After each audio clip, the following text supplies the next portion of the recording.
Nashik road परिसरातील देवळाली गाव येथील एका कटिंग सलूनमध्ये झालेल्या प्राणघातक हल्ल्यातून वाचलेल्या तरुणावर पुन्हा एकदा हल्ला करत त्याला जीवे ठार मारल्याची घटना समोर येते।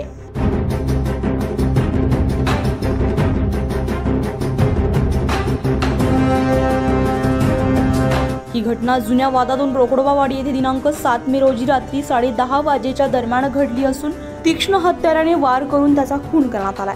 पोलिसांकडून मिळालेल्या अधिक माहितीनुसार अरमान मुनवर शेख वय वर्ष 18 असं हल्ल्यात मृत झालेल्या तरुणाचं नाव आहे।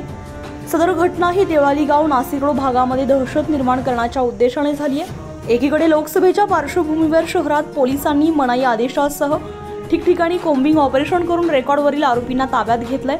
त्यांच्याकडून परिमंडळ 1 च्या उपायुक्ता मोनिका राऊत यांच्या मार्गदर्शनाखाली नाशिक रोड आणि उपनगर पोलीस अधिकाऱ्यांनी प्राणघातक हत्यारे सुद्धा जप्त केलेत। सराईत आरोपींना हद्दपार देखील केलंय, परंतु भरवस्तीत धारदार तीक्ष्ण हत्याराने तरुणाची हत्या केल्याचा प्रकार नुकताच समोर येतोय।